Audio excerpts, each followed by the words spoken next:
A1A12591. Saya dari kelas ruang 3 Prodi Pendidikan Ekonomi. Baiklah, saya akan menjelaskan problematika penggunaan bahasa Indonesia.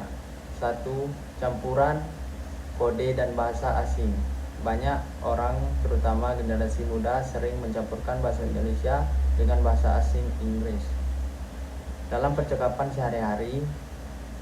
Bahkan di media sosial, hal ini membuat bahasa Indonesia seolah kurang dihargai.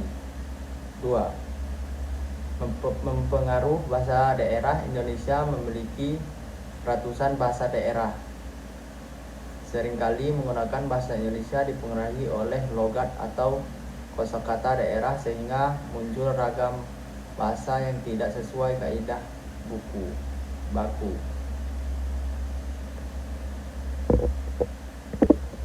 3. Kurangnya penguasaan data bahasa baku.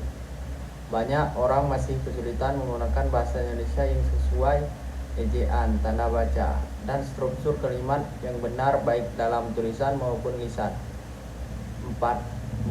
Dominasi bahasa gaul. Bahasa gaul atau seringkali dipakai dalam komunikasi sehari-hari, walaupun sah sebagai untuk kreativasi.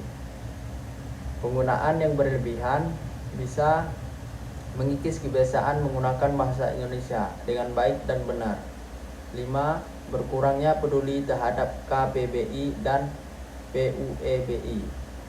Kamus Besar Bahasa Indonesia, KBBI, dan Pendoma Umum.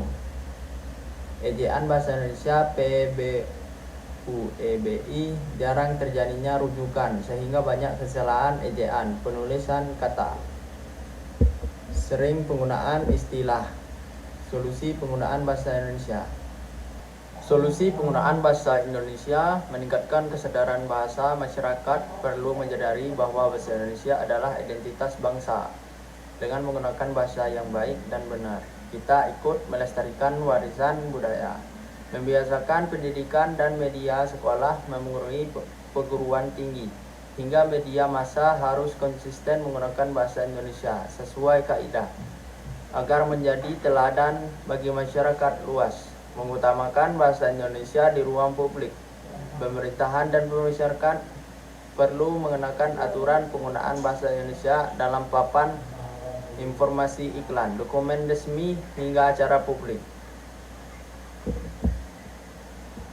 Pemanfaatan teknologi menggunakan aplikasi KBBI digital, kamus daring, dan alat bantu mencetak tata bahasa agar lebih mudah menulis sesuai aturan. Seimbangan dalam berbahasa. Boleh menggunakan bahasa asing atau gaul, tetapi harus tahu tempat dan konteks. Dalam situasi resmi, bahasa Indonesia baku tetap harus diutamakan. Baik, itu saja pembahasan penjelasan saya hari ini. Kalau ada kesalahan, mohon maaf. Saya tutup. Wassalamualaikum warahmatullahi wabarakatuh.